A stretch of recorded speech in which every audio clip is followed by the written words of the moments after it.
अस्सलाम वालेकुम जनाब, क्या हाल है? ठीक ठाक। अच्छा जनाब, इलेक्शन आज होने हैं, कल होने हैं, 2023 में होने हैं, 2024 में होने हैं। इलेक्शन तो होने हैं, लेकिन ये जो सियासतदान हमें मजहबी टच देते हैं, ये मजहबी चूरन बेचने की कोशिश करते हैं। खदारा ये मजहबी चूरन ख़रीदना बंद कर दें। कोई कहता है मैं शरीयत का नफाज करूँगा, कोई कहता है मैं रियासत मदीना बनाऊँगा। और भाई पाकिस्तान में कैसे पॉसिबल है? अभी आप TLP को दे दें ना, पूरे इख्तियारात दे दें, हुकूमत दे दें, तो फिर देखें वो शिया के साथ और दूसरों के साथ, वहाबियों के साथ क्या असर करते हैं। या वहाबियों को हुकूमत दें, पूरे इख्तियारात दें, शरीयत नाफज करें। पहले तो ये बताएं शरीयत कौन सी नाफज होगी? तमाम फ़िरके जब एक बात पर मुतफिक ही नहीं है तो उनकी शरीयत एक सी कैसे होगी? ये आपस में झगड़ेंगे, मरेंगे, मारेंगे।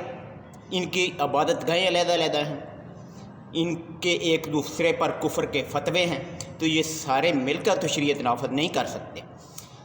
एक जमात अगर शरीयत दे, वहाबियों को दें, तो कल को वो तमाम दरबारों पर बुलडोज़र फेर देंगे। शियों को देख कर देख लें, रास्ते में रोक कर बताएंगे या अली मदद का नारा लगाओ, नहीं लगाओ तो कोड़े मारेंगे, कोड़े। ये भाई ऐसे आपको आपके जज्बात से खेलती है वो सियासी की बात है। जो मज़हब का तड़का लगाते हैं, मज़हब के तड़के की कोई ज़रूरत नहीं है भाई। हर एक का अपना अपना अकीदा है, कोई शिया है, सुन्नी है, वहाबी है। तो रियासत में जो बैठा है वो तो सबका है। जो वज़ीर आज़म बनता है वो शिया का भी है, सुन्नी का भी है, वहाबी का भी है, सबका है। तो जब आप शरीयत नाफज करने की कोशिश करेंगे तो किसी एक मकतबा फ़िक्र की शरीयत नाफज करेंगे, दूसरों का ज़िंदगी अजीरन कर देगा भाई, और मैदान जंग बन जाएगा। ये मुल्क मैदान जंग बन जाएगा। कैसे मजहबी चूरन बेचते हैं भाई? इनको बताओ, अपना एजेंडा बताओ, अपना तरीक़ाकार बताओ।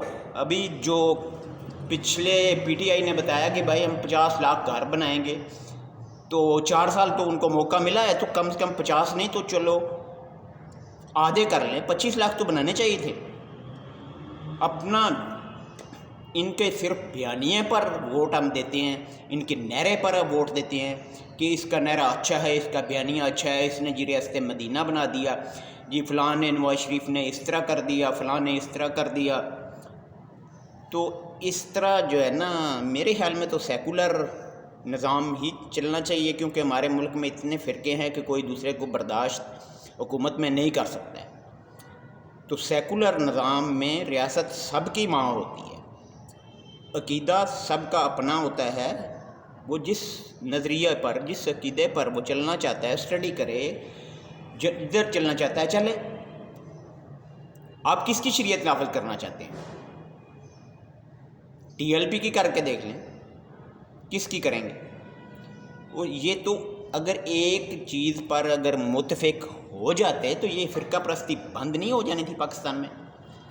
ये फ़िरका परस्तों ने अपनी अपनी फ्रेंचाइज़ें खोली हुई हैं भाई, और सियासतदान ये इनके जो लीडर हैं फ़िरका परस्तों के, उनसे मिलकर आपके जज्बात से खेलकर सिर्फ वोट हासिल करना चाहते हैं।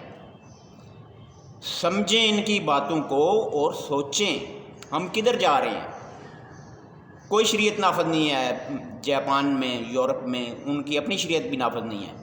तरक्की याफ्ता है, लोगों के फंडामेंटल राइट्स मिल रहे हैं, हर बंदा खुशहाल है, हर बंदा आज़ाद है, अपनी इबादत कर सकता है। ये हमें किसी और दायरे में खींच रहे हैं, किधर और लेकर जा रहे हैं। अवाम में शऊर आना चाहिए, अवाम को पता होना चाहिए कि भाई इस तरह छोटे छोटे ग्रोह जो है ना, सिर्फ उनका वोट लेने के लिए ये नारा लगाया जाता है, और कई मतनाज़ा बिल भी पास किए जाते हैं। मज़ीद सियासी अपडेट्स आपको बताते हैं। मुहर्रम अल हराम है, तो अल्लाह हाफ़िज़।